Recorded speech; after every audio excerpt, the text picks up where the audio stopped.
Welcome to Blessing Today. Blessing today में आपका स्वागत है। I believe today the Lord is going to do something big in your life. मैं विश्वास करता हूँ कि आज परमेश्वर आपके जीवन में बहुत महान कार्य करने वाले हैं। And you can invite others also to watch this with you. और आप इसे देखने के लिए दूसरों को भी न्योता दे सकते हैं। Because I believe the Lord will definitely bless you through this episode. क्योंकि मैं विश्वास करता हूँ कि परमेश्वर निश्चय ही बहुतायत से इस एपिसोड के द्वारा आपको आशीष देगा। See, I remember an Ethiopian eunuch was on the way and Philip is coming there to meet with him. मुझे याद है कि जब इथोपियन खोजा अपने मार्ग से जा रहा था तो और फिलिप्पुस से मार्ग में मिलने के लिए आया। जब वो खोजा अपने रथ पर जा रहा था तो फिलिप्पुस से मिलने आया। And he was the eunuch was reading a passage from the book of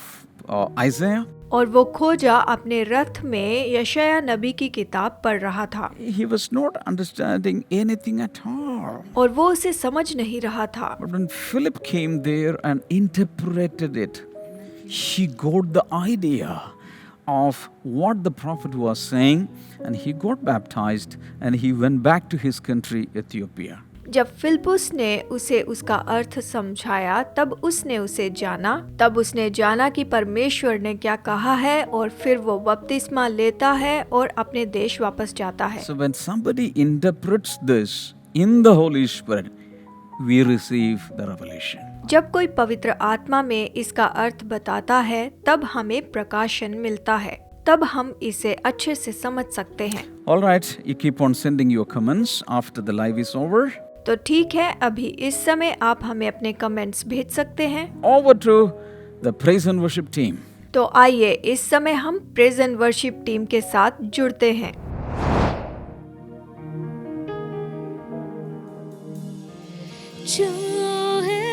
तुमको दिल से गाए ये गीत मिलके तेरे नाम यीशु नाम की जय।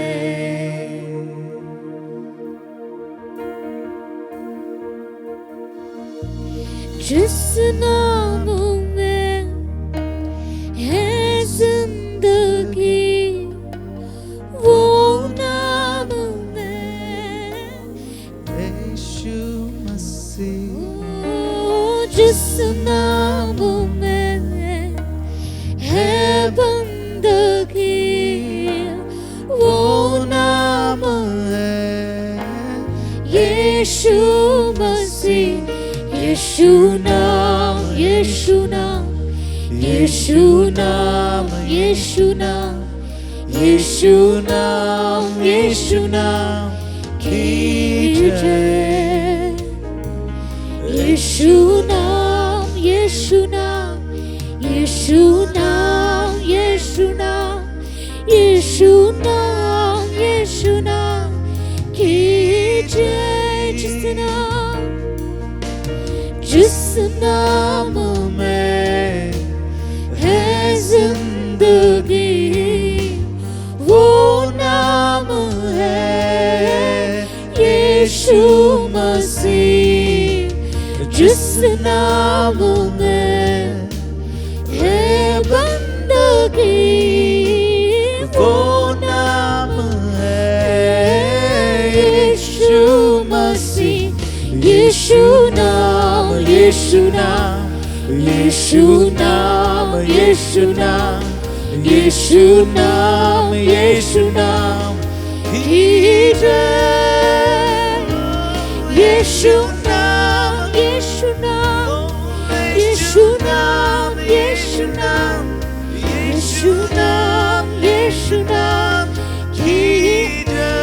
यीशु नाम यीशु नाम यीशु नाम यीशु नाम यीशु नाम यीशु नाम यीशु नाम की जय। यीशु नाम यीशु नाम यीशु नाम यीशु नाम यीशु नाम की जय।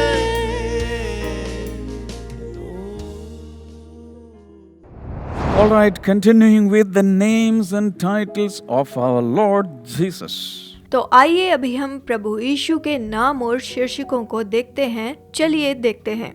How many of you write down notes faithfully?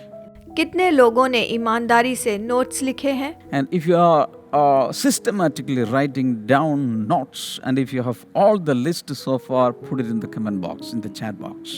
अगर आप नोट्स लिख रहे हैं और आपने सारे नोट्स लिखे हुए हैं तो आप हमें कमेंट बॉक्स में चैट करके जरूर बताएं, हमें जानकारी दें। You know, many people are writing down notes every day faithfully in different diaries and notebooks, and they are piling up all the notebooks. लोग हर दिन नोट्स लिख रहे हैं पूरी ईमानदारी के साथ और उसे डायरी नोटबुक्स में जमा कर रहे हैं। God bless you all. प्रभु आप सबको आशीष दे। And these names and titles I give you, you can use in different ways. ये नाम और शीर्षक जो मैंने आपको बताए हैं इसका आप अलग रूप में उपयोग कीजिए। When you're in your personal prayers, जब आप प्रार्थना करते हैं you can just confess each name title from your heart, not just from your mouth, but knowing the meaning of it, knowing the significance of it, you can just utter it out. आप हर एक नाम और शीर्षक का अपने मुंह से ही नहीं बल्कि अपने दिल से अंगीकार कीजिए, उसके अर्थ को जानते हुए, उसके महत्व को जानते हुए। बस आप इसे बोलते चले जाइए, अपने मुंह से इसका अंगीकार कीजिए, इसके अर्थ को जानते हुए बोलते जाइए। This you can do when you are on a personal fast, or when you are just meditating and sitting upon the Lord, waiting upon the Lord, or when you have a time alone with your God, you can use these names. जब आप व्यक्तिगत उपवास करते हैं तो इसका मनन करते जाइए, वचन पर मनन करते समय इस पर ध्यान दीजिए, परमेश्वर के साथ समय बिताते हुए इन नामों का आप उपयोग करते जाइए। Also, when you are in a particular situation in your life, find a suitable name and apply it. Meditate upon it, confess it, speak to that situation. You will see results. खास तौर पे जब आप किसी ऐसी परिस्थिति में होते हैं तो उस समय आप वैसा ही नाम ढूंढिए, उससे संबंधित उसका उपयोग कीजिए, उस पर मनन कीजिए, उसका नाम लीजिए, उस परिस्थिति पर आप बोलिए और अंगीकार कीजिए, निश्चय ही आप अपनी परिस्थिति पर आशीष पाएंगे। Okay, quickly, let's go to the 65th name. तो आइए इस समय हम 65वां नाम यहाँ पर देखेंगे। Mighty God. सामर्थी परमेश्वर। God we have seen, but this is mighty God. परमेश्वर, इस नाम को हमने देखा है लेकिन ये है सामर्थी परमेश्वर। Isaiah 9:6. यशाया अध्याय 9 वचन 6। आइए हम इसे देखें। And Isaiah is speaking about the birth, the coming birth of the Lord Jesus. देखिए यशाया यहाँ पर प्रभु के जन्म के विषय में बता रहा है, उसके जन्म की भविष्यवाणी। And he says, for unto us a child is born. वो कहता है हमारे लिए एक बालक उत्पन्न हुआ है And unto us a son is given. और हमें एक पुत्र दिया गया है। And then he says, the government shall be upon his shoulder. और फिर वो कहता है कि प्रभुता उसके कांधे पर होगी। So when he is speaking about the child and a son, इसका मतलब ये है कि जब वो बताता है इस बालक के बारे में, इस पुत्र के विषय में, so first he says a child is born. तो पहले वो कहता है कि एक बालक उत्पन्न हुआ। That is about Jesus. और ये यीशु के विषय में है। But a son is given. और पुत्र दिया गया, वो ये कहता है। That is Christ. वो मसीह है। Child is born, son is given. कि बालक उत्पन्न हुआ और पुत्र दिया गया। Child is born is the human part, the human baby that is coming forth, Jesus. बालक उत्पन्न हुआ, ये मानवीय भाग है, मानवीय शिशु। ये बताता है कि यीशु मसीह आ रहे हैं। यहाँ पर यीशु के बारे में कहा जाता है कि एक बालक उत्पन्न हुआ है, पुत्र दिया गया है। And son is given, that is God, the Son of God. He is God. He is not created, He is not born, He is given. पुत्र दिया गया है, इसका मतलब ये है कि हमें परमेश्वर का पुत्र दिया गया है। वो परमेश्वर है, वो बनाया नहीं गया, उसने जन्म लिया, वो हमें दिया गया है। And then, after that he says, and his name shall be, a few names are given. और फिर कहता है कि उसका नाम ये होगा और फिर कुछ नाम दिए गए हैं। Number 1, wonderful. नंबर 1 अद्भुत, Counselor. सलाहकार, Then says the mighty God. और फिर कहता है सामर्थी परमेश्वर। Our Lord Jesus is not simply a God, there are many gods, but mighty God. हमारा प्रभु यीशु मसीह बहुत से ईश्वरों में से एक ईश्वर नहीं, परंतु सामर्थी, वो तो सामर्थी परमेश्वर है। So many people even doubt today, is Jesus just a man or a superman? No, he is a mighty God. बहुत से लोग सोचते हैं कि क्या यीशु बस एक साधारण सा मनुष्य है या सुपर मनुष्य है। नहीं, वो तो परमेश्वर है, वो तो सामर्थी परमेश्वर है। The next one, number 66. और अगला है 66, Morning star. भोर का तारा। The Lord Jesus is known as the morning star. प्रभु यीशु को भोर का तारा कहा गया है। Revelation 22, verse number 16. प्रकाशित वाक्य अध्याय 22 वचन 16, He is called the bright morning star. उसे भोर का चमकीला तारा कहा गया है। That means he is so bright a morning star. वो तो इतना चमकीला भोर का तारा है जो सुबह चमकता है। Now listen to this. When a morning star appears, that announces a new daybreak. अब देखिए, जब एक भोर का तारा चमकता है तो वो सुबह का अंदेशा देता है। वो तो एक नए दिन की शुरुआत या घोषणा करता है। That means a new season is coming, a new era is beginning.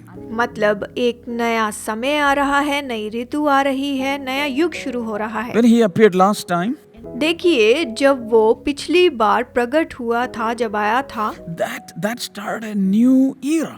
तब नए साल की शुरुआत हुई थी। Because it was like the rising of a morning star. क्योंकि ये तो भोर के तारे का उदय होना है। So even the historians, even now, they are dividing history into BC and AD by the advent of, or by the rising of that bright morning star.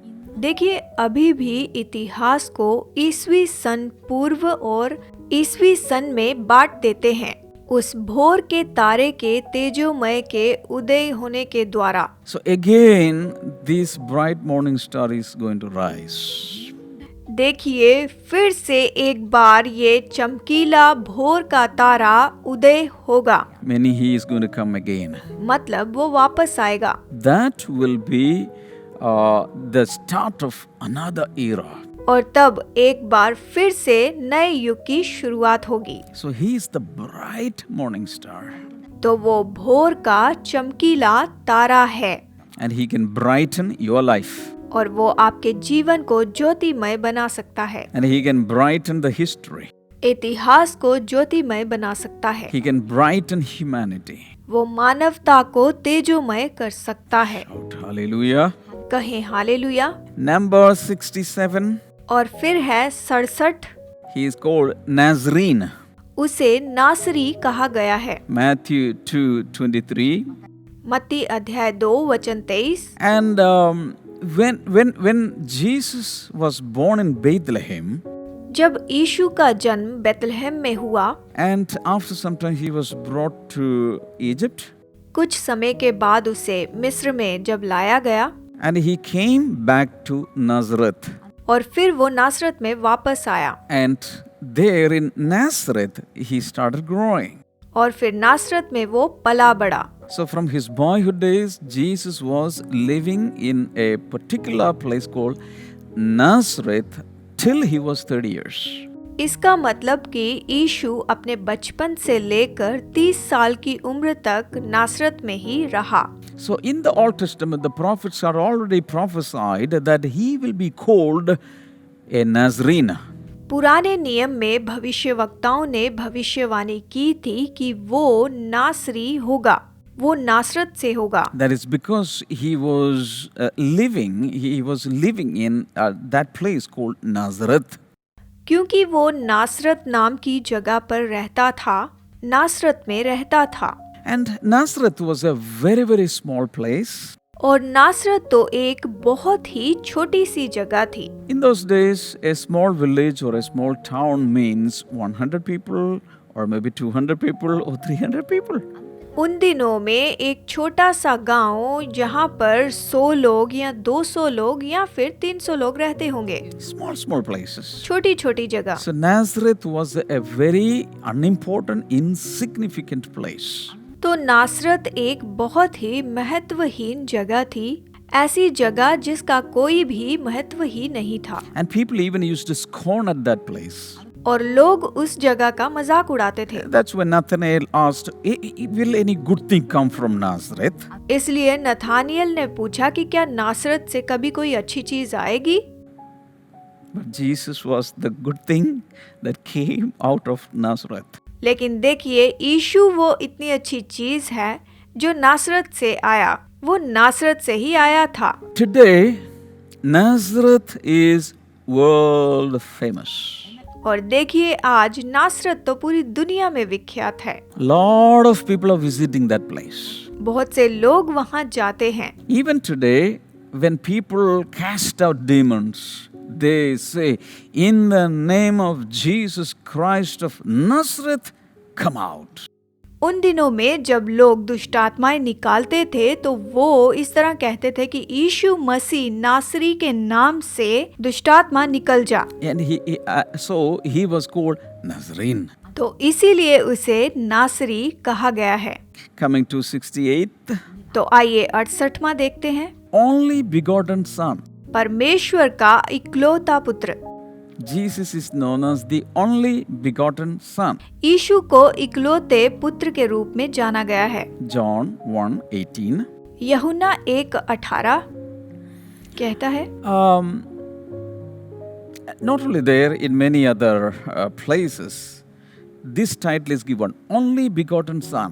केवल यहीं पर ही नहीं, और भी जगहों में ये शीर्षक दिया गया है, इकलौता पुत्र। Because God has only one son.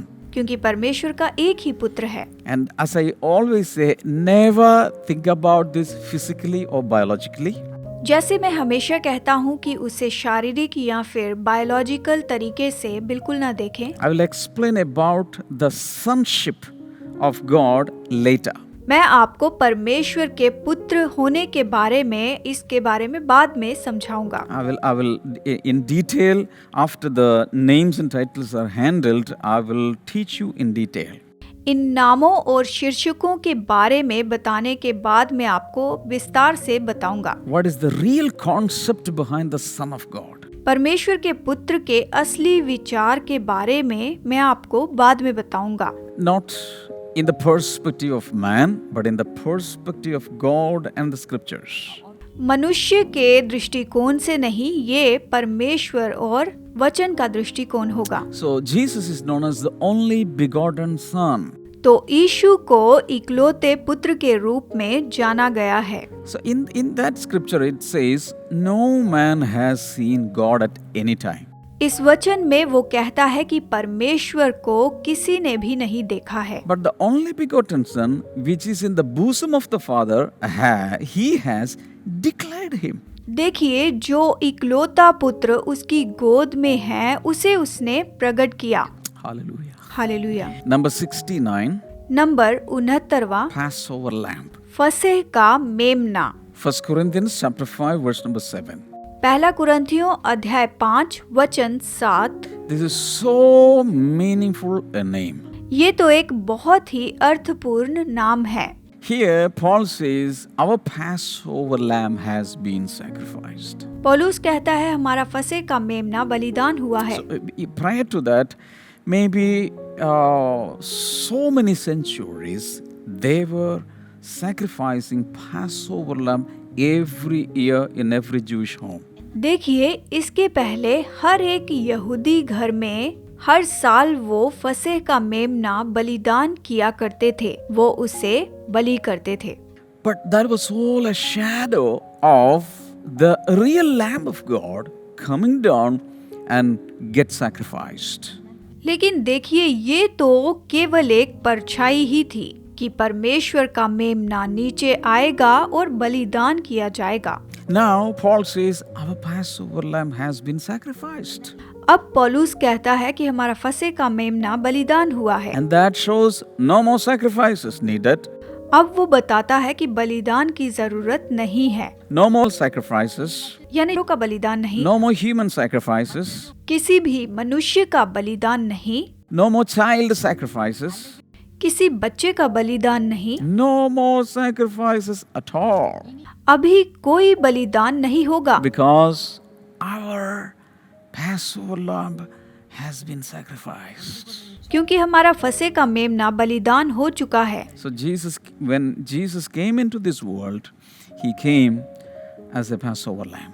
क्योंकि यीशु जब इस संसार में आया तो वो फसह के मेमने के रूप में आया, जानते हैं, And he has been sacrificed. और वो बलिदान किया गया। देखिए, He became a sacrifice for us. वो हमारे लिए बलिदान बन गया। Accept that reality. हम इस सच्चाई को स्वीकार करें। He was sacrificed for your and our sins. वो तो आपके और मेरे यानी हमारे पापों के लिए बलिदान किया गया है, जानते हैं। Hallelujah. Hallelujah. He is the Passover lamb. और केवल वही तो फसह का मेमना है, जानते हैं। Hallelujah. Hallelujah. If you are blessed through these episodes, you can also sponsor episodes. यदि आपने एपिसोड के द्वारा आशीष पाई है तो आप इस एपिसोड को स्पॉन्सर कीजिए। When a birthday comes, or when wedding anniversary comes, or whenever you want it, you can sponsor so that millions of people will be blessed. आपके जन्मदिन पर या फिर आपकी सालगिरह पर जब भी आप चाहें आप स्पॉन्सर कर सकते हैं, ताकि आपके द्वारा लाखों लोग आशीष पा सकें। And you can call in the prayer line number. आप प्रेयर लाइन नंबर पर कॉल कीजिए। And I believe when the ministers pray for you, God will listen to that and you will receive answers and breakthroughs. मैं विश्वास करता हूँ कि जब सेवक आपके लिए प्रार्थना करेंगे तो आपके जीवन में बदलाव आएगा और आप उत्तर प्राप्त करेंगे। And God bless you all. See you tomorrow. प्रभु आशीष दे, फिर मुलाकात होगी। Bye bye. चाहे तुमको दिल से गाए ये गीत मिलके, तेरे नाम यीशु नाम की जय।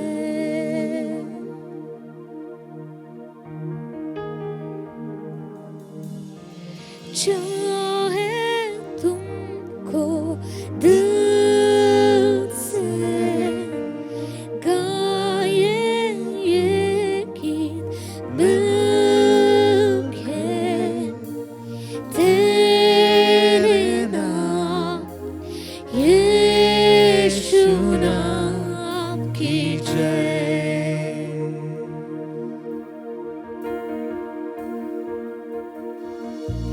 जिस नाम में है जिंदगी, वो नाम में यीशु मसीह। जिस नाम में है बंदगी, वो नाम है यीशु मसीह। यीशु नाम, यीशु नाम, यीशु नाम, यीशु नाम, यीशु नाम, यीशु नाम की जय। यीशु नाम, यीशु नाम, यीशु नाम, यीशु नाम, यीशु नाम।